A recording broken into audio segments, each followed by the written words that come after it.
Hello student, कैसे हैं आप? आई होप आप सभी अच्छे होंगे।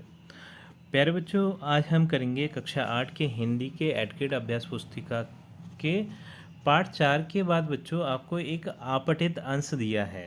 इस आपठित अंश के आज प्रश्नोत्तरों को देखेंगे। ये बहुत ही प्यारा आपठित अंश है बच्चों। इसका नाम है माँ एक सुखद अनुभूति है। तो बिल्कुल भी देर ना करते हुए चलते हैं इस पाठ के प्रश्नोत्तरों की ओर।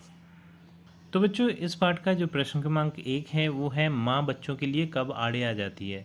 तो यहाँ पर 4 विकल्प हैं हमारे सामने। उसका जो सही विकल्प है बच्चों वो है दुख दर्द में। जब बच्चा कोई दुख दर्द में होता है तो माँ आड़े आ जाती है, मतलब माँ उस दुख दर्द को अपने ऊपर झेल लेती है और उस बच्चे को दुख दर्द से बचा लेती है बच्चों। जो प्रश्न क्रमांक 2 है वो है कविता के अनुसार किसके बिना सब कुछ सूना है। तो कविता के अनुसार बच्चों माँ के बिना सब कुछ सूना है।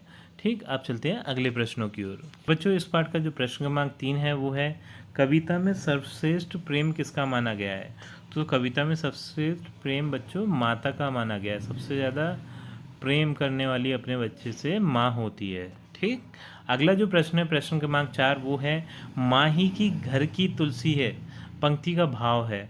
तो इसका अर्थ होगा बच्चों माँ सम्माननीय व पूजनीय। जिस तरीके से घर में जो तुलसी का पौधा होता है वो सम्माननीय और पूजनीय होता है, उसी तरीके से माँ भी एक सम्माननीय और पूजनीय है। ठीक, अब बच्चों जो प्रश्न क्रमांक 5 है वो लघुत्तरीय प्रश्न है। ये है दुनिया में किसके प्यार की तुलना नहीं हो सकती। तो दुनिया में बच्चों माँ के प्यार की तुलना नहीं हो सकती। दुनिया में माँ के प्यार की तुलना किसी से भी नहीं हो सकती।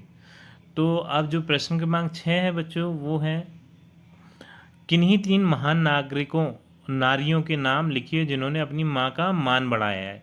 तो एक तो हैं बच्चों राम जी, दूसरे हैं कृष्ण जी और तीसरे हैं महावीर जी। इन्होंने अपने माँ का नाम पूरे संसार में बढ़ाया है।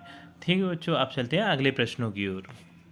जो प्रश्न क्रमांक 7 है वो लघुत्तरीय प्रश्न है। ये है माँ के प्रति हमारा कर्तव्य है। तो यहाँ पर इसका उत्तर आप लिखेंगे माँ को हमें प्रणाम करना चाहिए।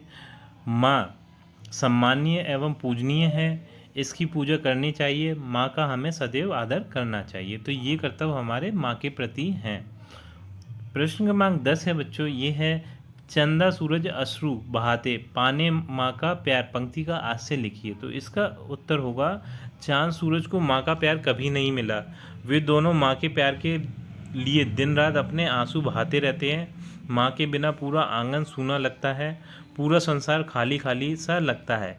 इसी प्यार को पाने के लिए चंदा और सूरज दिन रात आंसू बहा रहे हैं। मतलब चंदा और सूरज भी माँ को पाना चाहते हैं बच्चों। तो बच्चों प्रश्न क्रमांक 7 है वो है इस कविता का भावार्थ अपने शब्दों में लिखिए। तो इस कविता का पूरा भावार्थ बच्चों मैंने यहाँ पर लिख दिया, आप यहाँ से देखकर इसे लिख लीजिएगा। और बच्चों इसी प्रश्न के उत्तर के साथ हमारी ये वीडियो कंप्लीट होती है। आई थिंक ये वीडियो आपको पसंद आई होगी। यदि वीडियो आपको अच्छी लगी तो वीडियो को लाइक करिए, चैनल को सब्सक्राइब करिए। आपसे मिलते हैं अपनी अगली वीडियो में।